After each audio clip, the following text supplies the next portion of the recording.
capítulo 7 de Lucas, versículo 50, e disse a mulher: a tua fé te salvou, vai-te em paz. Irmãos, provavelmente nós estamos nesse texto na cidade de Naim. O capítulo 7, versículo 11 diz que Jesus foi àquela cidade e ele está na casa de um religioso, ele está na casa de um fariseu.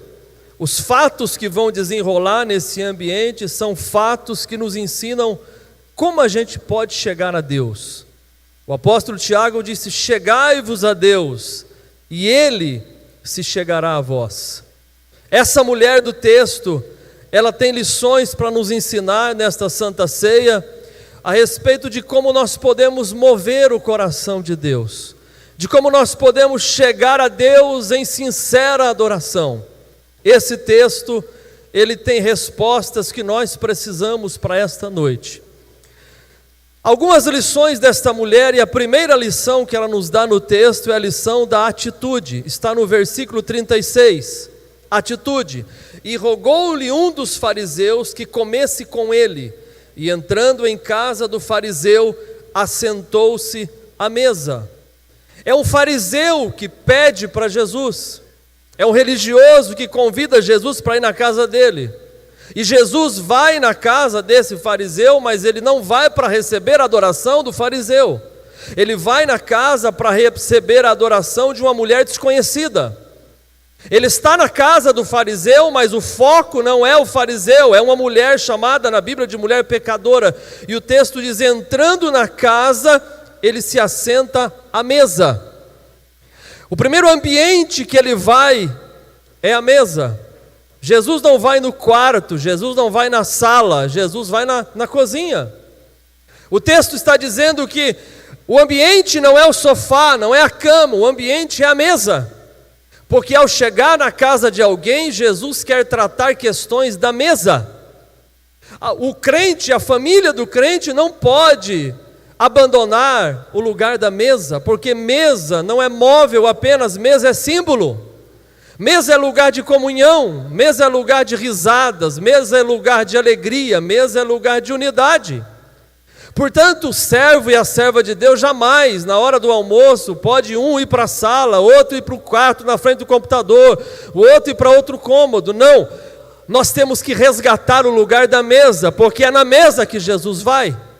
Nós precisamos resgatar o ambiente da nossa casa, porque quando você resolve as questões da mesa, quando você resolve os conflitos, quando você resolve a questão do perdão, quando você abandona a ira, quando você tira as guerras da sua casa, você está resolvendo problemas na mesa. E o Cristo que te trouxe aqui esta noite está interessado em curar feridas que foram feitas ao redor da mesa, tratar casos ao redor da mesa, restaurar a família ao redor da mesa. E o texto diz que ele se assenta à mesa. E quando ele se assenta à mesa, uma mulher da cidade, não há nome para essa mulher, o texto diz, uma mulher pecadora, ela não tem biografia, ela não tem currículo, ela não tem cargo, mas essa mulher, sabendo que ele estava à mesa, no versículo 37, ela leva um vaso de alabastro com unguento. Ela toma uma atitude. Quando ela fica sabendo, Jesus está na cidade, Jesus está à mesa da casa de um fariseu, ela diz: eu não vou ficar pensando muito, eu vou lá. Eu não vou ficar calculando, eu vou lá. Eu não vou me importar com o que pensam de mim, eu vou lá. Eu não vou ficar imaginando o que vão falar ao meu respeito, eu vou lá porque Jesus está lá. E essa mulher, ela nos ensina que provavelmente, pelo texto, é muito provável, inclusive, que ela fosse uma prostituta, que ela vendesse o seu corpo. Mas esta lição de atitude, ela é muito importante porque as nossas atitudes determinam a nossa altitude. A nossa atitude determina onde nós podemos chegar. Ela é uma improvável. Ela é uma mulher improvável, para se usar a letra ou o tema de um livro que minha esposa está lendo, Mulheres Improváveis. Essa mulher, ela é uma improvável. Ela não aparece, não tem nome, mas ela está em atitude de adoração. A gente se lembra muito de Ana, mas poucos de nós nos lembramos de Aná. Anás está em Gênesis, era um homem que encontrou fontes termais no deserto. A gente se lembra de Davi, mas nem todos se lembram da história de Mefibosete. A gente se lembra de Salomão, mas nem todos se lembram da história de Jabes. A gente se lembra que Filipe abalou Samaria, mas a gente se esquece que foram os anônimos de Deus que ganharam as primeiras almas em Antioquia. Está lá em Atos 12. Qual era o nome do menino de 5 pães e 2 peixes? Ele não tinha nome. Qual era o nome da menina que foi morar na casa de Naamã? Qual era o nome da mulher no poço de Jacó? Qual era o nome da mulher de fluxo de sangue? Qual era o nome da filha de Jairo? Qual era o nome da mulher cananeia? Essas pessoas estão na Bíblia, mas são os anônimos de Deus que têm atitude de adoração. São pessoas que não estão preocupadas com o seu nome, mas estão preocupadas em honrar o nome de Jesus. Ela tem uma atitude porque ela está sabendo que Ele está lá. Ela pega o vaso de alabastro, ela enche de perfume e ela vai lá. Eu inclusive achava que o vaso de alabastro era a marca do perfume. Demorou para eu descobrir que o vaso de alabastro é o tipo do vaso. Você tem vaso de barro, você tem vaso de vidro, você tem vaso de porcelana e você tem vaso de alabastro. E dentro desse vaso de alabastro, ela coloca um perfume. Imaginemos um perfume caríssimo. Agora, o que é que Deus pode fazer e eu não posso fazer? Deus vai fazer. Mas aquilo que eu posso fazer, Deus não vai fazer. Eu acho que essa consciência ela é muito importante. O que você pode fazer, Deus não vai fazer. Mas o que você não pode fazer, Deus vai fazer por você. Quando Ele vai ressuscitar a Lázaro, Ele chega para ressuscitar aquele homem morto e sepultado há 4 dias, e Ele diz para as pessoas: tirem a pedra. Vocês sabem que todo lugar tem folgado. Tem ou não tem? Todo lugar tem. Se fosse um folgado lá: ô Jesus, o senhor não veio ressuscitar ele não? O senhor não podia tirar a pedra não? Não, quem vai tirar a pedra é vocês. Porque o que você pode fazer, Deus não vai fazer. Mas o que você não pode fazer, Deus vai fazer por você. Quando eles tiram a pedra, Jesus dá um brado e diz: Lázaro, vem para fora. E o homem vem, ressuscita. Porque aquilo que eu posso fazer, tirar a pedra, Jesus não vai fazer. Mas aquilo que eu não posso fazer, que é ressuscitar o defunto, Jesus vai fazer. Quando Lázaro sai, ele está todo enfaixado. E Jesus olha para as pessoas e diz: desata ele. Se tivesse um folgado no meio: mas o senhor já não ressuscitou, o senhor não podia dar uma ordem para desenfaixar sozinho não? Não, porque o que você pode fazer, Deus não vai fazer. Mas o que você não pode fazer, Deus vai fazer. Deus nos chamou para desatar propósitos. Deus nos chamou para facilitar a vida das pessoas e não complicar. Deus nos chamou para ser desatador de realidade.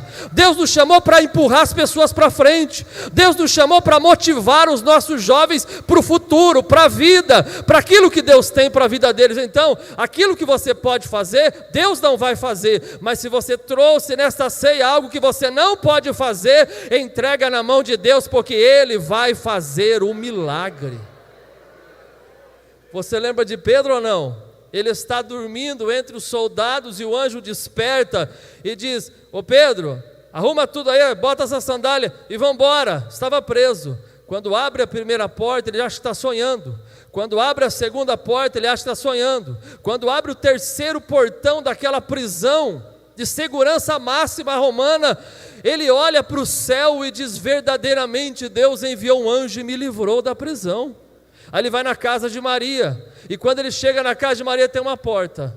Ah, se Pedro fosse folgado: ô Senhor, o Senhor não me abriu 3 portas da cadeia? Se o Senhor pudesse fazer o favor de abrir a porta. Não vou abrir a porta não, porque aquilo que você pode fazer, Deus não vai fazer. Mas aquilo que você não pode fazer, Deus vai fazer. Você pode bater na porta da casa de Maria? Eu posso, mesmo que Rode ficou emocionado e nem abriu na hora, mas ele bateu. Agora você pode abrir a porta da prisão? Não posso, pois aquilo que você pode, você faz. Mas aquilo que você não pode, entrega o teu caminho ao Senhor, confia nele e o mais Ele fará. A atitude dessa mulher é tão linda, porque ela entende que ela precisa agir para chegar até Jesus. Irmãos, o cemitério está cheio de gente que morreu de desejo. Está cheio.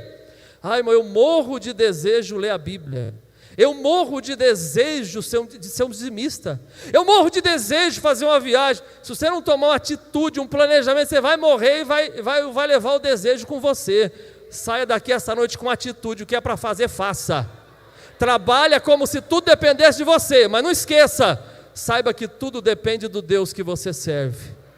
Atitude é a primeira lição. A segunda lição desta mulher é a lição de adoração, e você percebe no texto a maneira que ela adorou, e ao perceber a maneira que ela adorou, você também pode entrar nesse ambiente de adoração nesta noite. Veja o versículo de número 38, o texto diz que estando por detrás, está no texto, estando por detrás, ela chega por detrás, e ela adora, e ela sabe que adorar não é chegar pela frente, porque quem adora não precisa aparecer, quem precisa aparecer é quem recebe a adoração. Os serafins tinham 6 asas, com 2 cobriam os pés, com 2 voavam, com 2 cobriam os rostos. Por que cobriu o rosto com 2? Porque adorador não precisa aparecer. Eles cobriam o rosto para dizer: santo, santo, santo é o Senhor dos exércitos, e toda a terra está cheia da sua glória. Ela chega por detrás porque ela não quer chamar atenção, porque ela entende que ela não quer ser o centro das atenções. Eu vou chegar com o vaso de alabastro no centro da casa, eu vou entrar com o vaso já na cabeça. Não, ela chega por detrás, porque ela entende que se ela vai adorar, ela não precisa chamar a atenção para ela, porque o centro das atenções daquela mesa chama-se Jesus Cristo, nosso Salvador. Ela chega por detrás porque ela não quer ser percebida. A única presença que ela quer que seja percebida naquela casa é a presença do Deus Todo-Poderoso. Então ela chega por detrás, mas depois diz o texto, ela chega aos seus pés. Onde é que ela chega, irmão? Aos seus? Ela não começa de cima para baixo, ela começa de baixo para cima. Ela adora aos seus pés como sinal de humilhação, ela adora aos seus pés como sinal de reconhecimento, ela adora aos seus pés como sinal de conhecimento espiritual. Eu fico imaginando que ela olha para aqueles pés empoeirados, pelas ruas empoeiradas da Galileia, e ela pensa: esses pés não são apenas os pés empoeirados na Galileia, esses pés não são apenas os pés que nasceram em Belém, esses pés não são apenas os pés que trabalharam em Nazaré, esses pés não são apenas os pés que foram molhados no Jordão, esses pés não são apenas os pés molhados no deserto. Quem são? De quem são esses pés que eu estou adorando aqui dentro? Esses pés são os pés do Salvador, esses pés são os pés do Senhor Jesus, que disse: eu sou a videira verdadeira e meu pai é o agricultor. É daquele que disse: eu sou a luz do mundo, quem anda comigo não andará em trevas. É daquele que disse: eu sou o pão vivo que desceu do céu. É daquele que disse: eu sou a água que jorra para a vida eterna. É daquele que disse: eu sou a ressurreição e a vida. Quem crê em mim, ainda que esteja morto, viverá. É daquele que disse: eu sou o pastor, e o pastor dá a vida pelas ovelhas. Esses pés é daquele que disse: eu sou o caminho, eu sou a verdade, eu sou a vida. E se eu fosse você, eu me unia a esta mulher para levantar a mão e adorar aquele que é digno de toda a honra e de toda a glória. Ela chega por detrás, e quando ela chega para adorar os seus pés, e o texto diz: ela está chorando. A adoração verdadeira, não que quem não chora não está adorando de modo verdadeiro, não é isso, mas o choro é o eco do coração. O choro é a ressonância, é aquilo que ressoa o que está na alma. Me lembro que o saudoso pastor João dizia: Jonas, a minha mãe, irmã Benedita, nunca eu vi, eu nunca a vi orando sem lágrimas, nunca. Em todo o tempo que eu ouvi e eu vi a minha mãe, ela sempre orou com lágrimas. Sabe, essa mulher, ela está chorando diante de Jesus, porque, irmãos, Jacó chorou, José chorou, Davi chorou, Ezequias chorou, Pedro chorou, e o próprio Jesus chorou. Nós estamos aqui esta noite, não é pecado chorar, pelo contrário, se você quiser chorar em adoração, chore. Eu vi que enquanto alguns estavam descendo as águas, alguns familiares limpavam o rosto, porque ao olhar a pessoa descendo as águas, eles estavam celebrando: o meu filho está sendo batizado, a minha filha está sendo batizada, o meu parente está sendo batizado, eu ganhei aquela pessoa para Jesus. E agora a pessoa com as mãos assim, e o pastor mergulhando, e alguns de nós choramos. Na hora da ceia, tem gente que toma a ceia em lágrimas. Na hora da oração, tem gente que chora com lágrimas. irmãos, tem um hino antigo que diz: chore para Deus, que o choro não cai. O choro da alma sobe, sobe, sobe e vai. Chorando para Deus, você move o céu. O choro no céu é uma cachoeira no trono de Deus. Chora para adorar, chora para exaltar, chora para bendizer. Você não está na presença do prefeito da cidade, do governador do estado, do presidente da república. Você está diante daquele que morreu na cruz do Calvário, daquele que ressuscitou, e o nome dele é Jesus. Jesus, Jesus, Jesus. Nós viemos aqui para adorá-lo. Ela chega por detrás e ela chega para os seus pés. Ela chega nos seus pés e ela começa a chorar. Mas depois que ela começa a chorar, diz o texto, e ela começa a enxugar com os cabelos da sua cabeça. Ela faz do seu cabelo a toalha da adoração. Jesus disse que os cabelos da nossa cabeça estão contados. Para os homens, não há tanta importância nos seus cabelos quanto para as mulheres. Inclusive tem alguns irmãos que nem mais cabelo tem. Não é nenhum problema. Cada um sabe, não é? Como viver, com cabelo ou sem cabelo. Talvez quando você casou, ele tinha aquele cabelão. Hoje não tem mais. Paciência. Paciência. Agora, as irmãs, para elas, o cabelo é muito importante. Muito importante. Não é? Uma mulher com cabelo feito, meu irmão, marido feliz. Graças a Deus. Uma mulher que não fez o cabelo, aquele cabelo todo bagunçado, é luta. Preciso fazer o cabelo, preciso fazer escova, preciso fazer não sei o que lá, e tanta coisa. Porque o cabelo é muito importante. Essa mulher, ela está usando o que ela tem de mais importante, os seus cabelos. E ela diz: aquilo que eu valorizo, aquilo que é importante para mim, eu quero colocar nos pés dele, quero enxugar os pés dele. Eu quero usar o que eu tenho de mais importante, que são os meus cabelos. Eu quero enxugar os pés do Salvador. O que você tem de mais importante aqui essa noite? O que você tem de mais importante? É uma palavra de adoração? É o tocar de um instrumento? É o ressoar de um instrumento? É o levantar das suas mãos? É uma lágrima que desce do seu rosto? É uma palavra de amor para ele? O que você tem de mais importante aqui essa noite? Entrega diante dos pés do Salvador. Mas o processo não parou não, a adoração estava lá, os homens tudo ao redor da mesa, e a mulher, primeiro ela chega por detrás, depois ela começa a chorar, depois ela começa a enxugar com os cabelos, e agora diz o texto, e ela começa a beijar os pés do Salvador. A beijar, sabe, o beijo é algo muito íntimo, não é? Ninguém sai por aí beijando todo mundo. O beijo, ele representa intimidade, amizade, liberdade, pureza, amor. E ela está beijando a Jesus, porque quando eu me santifico, eu estou beijando a Jesus. Quando eu perdoo quem me ofendeu, eu estou beijando a Jesus. Quando eu tomo a ceia com o coração limpo, eu estou beijando os pés do Salvador. Mas o processo, eram 4 processos: chorar, enxugar, beijar, e o texto diz, e agora ela ungia os pés de Jesus com perfume. Ela ungia. E eu imagino que esse processo ele se repetia. Então ela olhava para os pés, e aí ela começava a chorar e adorar. Depois ela pegava o cabelo e ela secava. Quando o pé estava seco, ela começava a beijar. Quando ela perfumava, irmão, eu imagino que o perfume da adoração já começava a chorar de novo, e já tinha que enxugar de novo, e beijar de novo, e perfumar de novo. E não era um processo vicioso, era um processo virtuoso, era um processo de adoração. Porque quem vem para a igreja, ele já chega adorando, ele canta o hino da harpa adorando, ele ouve a palavra adorando, ele contribui adorando, ele escuta a pregação adorando, ele toma a ceia adorando, ele vai para casa adorando, porque ele veio para adorar aquele que é digno. É o hino que as irmãs cantam, é ou não é? Para te adorar, Senhor, te dar o meu louvor, quero me prostrar, vou me derramar aos teus pés, Senhor. O meu vaso, o que eu faço com ele? Quero lhe oferecer,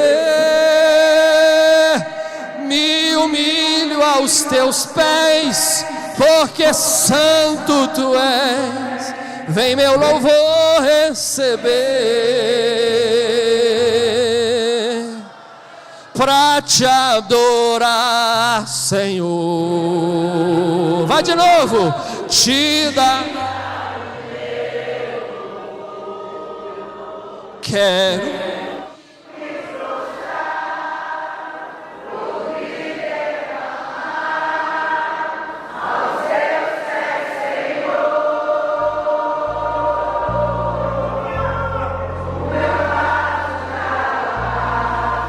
Quero te oferecer, Senhor.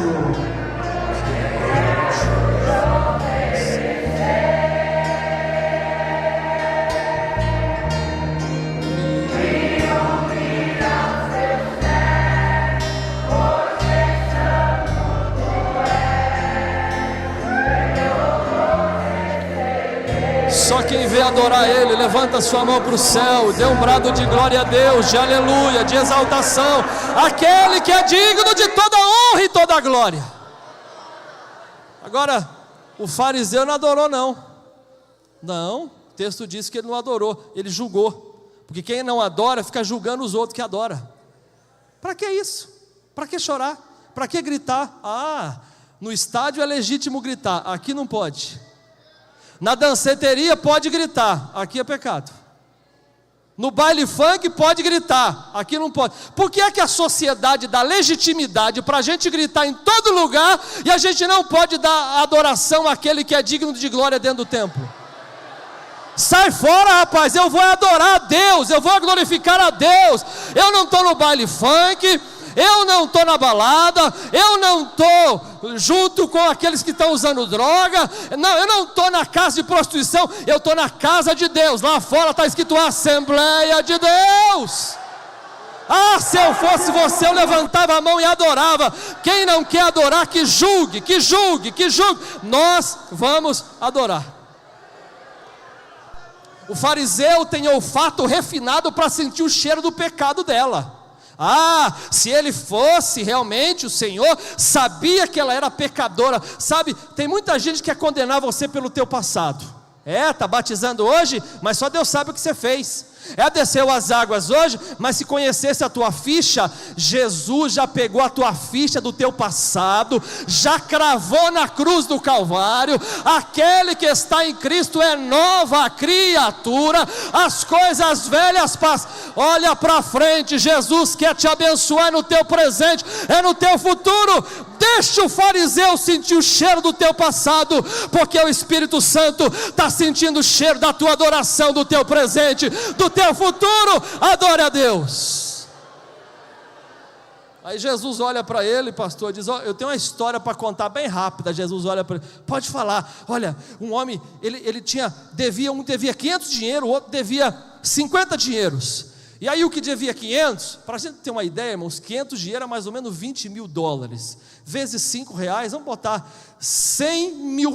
O outro devia 50 dinheiro, então são $2 mil, 10 mil. Um devia R$10 mil, o outro devia 100 mil. E o fariseu olhando para ele: sim, pois não, pode contar a história. Pois é, o rapaz chegou para ele e disse: você está me devendo 100 mil, vai me pagar. Eu não tenho com que pagar, não tenho dinheiro. Você não tem? Está perdoado. Estou perdoado? De 100 mil, tá, vai embora. Aí chegou para o outro: você deve $10 mil para mim, você tem que me pagar. Eu não tenho com que pagar, não sei o que fazer. Está perdoado, vai embora. Aí Jesus olha para o dono da casa e: escuta, qual dos dois foi mais perdoado? Ficou mais feliz? É muito simples. Um devia 100 mil, o outro devia 10 mil. Obviamente que os dois foram perdoados, mas quem devia 100 mil ficou muito mais feliz. Por quê? Porque devia muito mais. Aí Jesus olhou para ele e falou: é? Pois é, eu cheguei na tua casa e você não preparou uma bacia. Você sabe que é cultura judaica lavar os pés dos visitantes. Eu cheguei aqui com a sandália cheia de poeira, você não preparou uma bacia de água, porque você se acha um religioso e que deve menos para Deus, não é?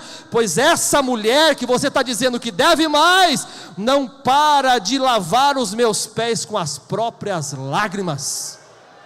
Eu cheguei aqui, Você não me arrumou uma toalha para enxugar os meus pés. Você está achando que deve só 10 mil, não é? Pois essa mulher que você está dizendo que deve 100 mil, ela não para de enxugar os meus pés com os próprios cabelos. Eu cheguei aqui, você não me deu um beijo de saudação, mas esta que você está dizendo que deve mais, não para de beijar os meus pés. Eu cheguei aqui, você não fez nada para me adorar, mas essa mulher está colocando perfume nos meus pés. Se ela deve mais, pois ela está recebendo mais. Quem deve mais, vai receber mais. Quem deve mais, vai receber mais. Quem deve mais, vai receber mais.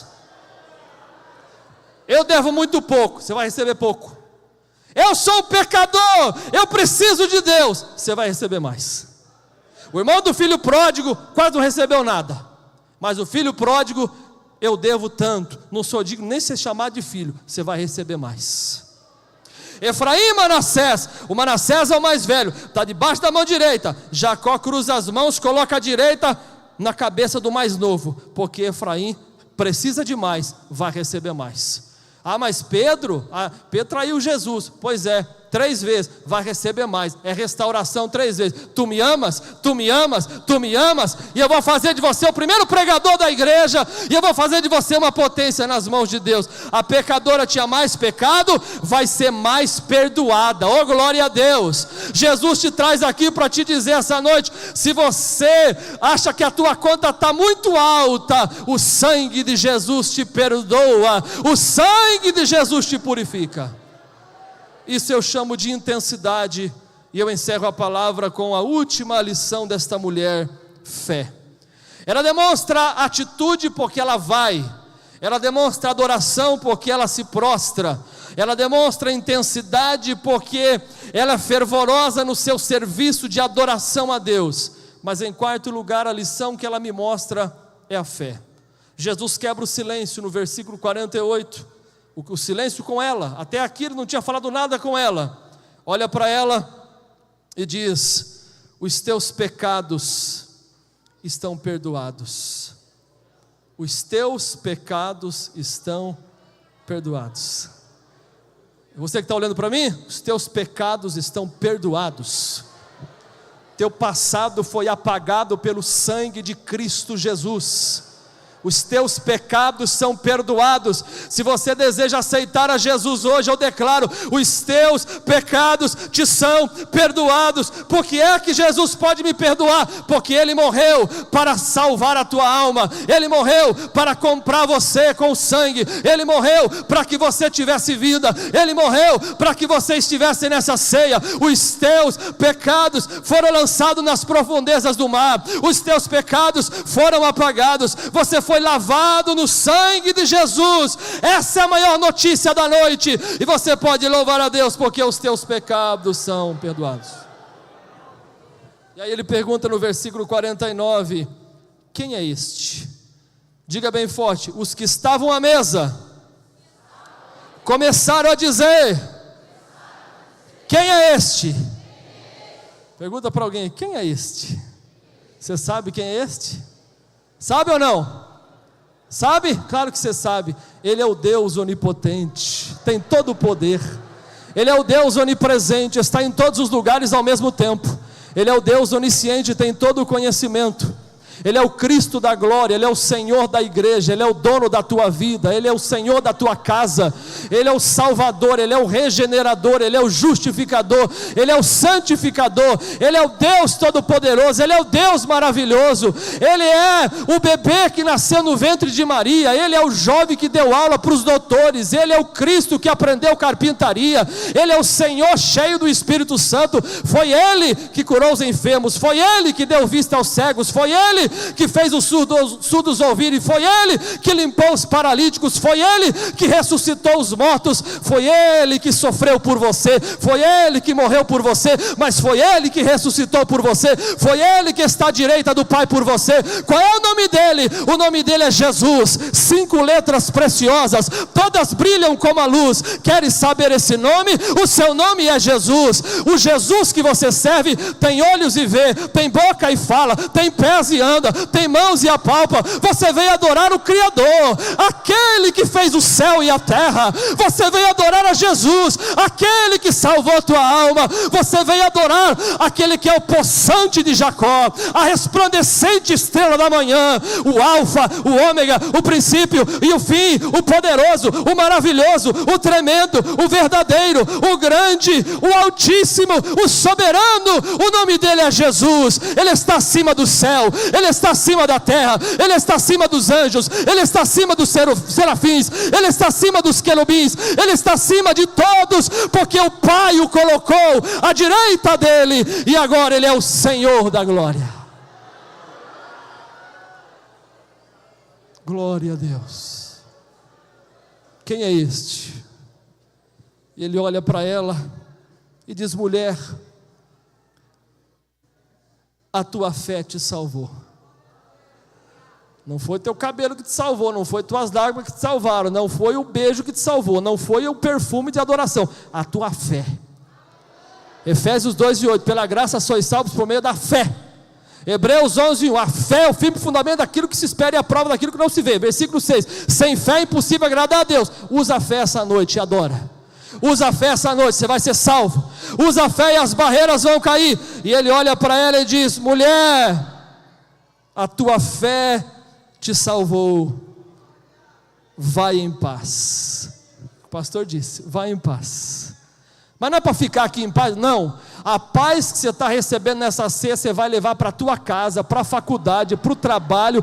Você vai sair por aquelas portas hoje em paz. Deus está tirando toda a agitação da tua alma. Ele diz para ela: vai em paz, vai em paz, vai em paz. Toma a ceia em paz, toca o teu instrumento em paz, adora a Deus em paz, contribui em paz. Essa paz, essa tranquilidade, Jesus tem para a igreja, Jesus tem para nós.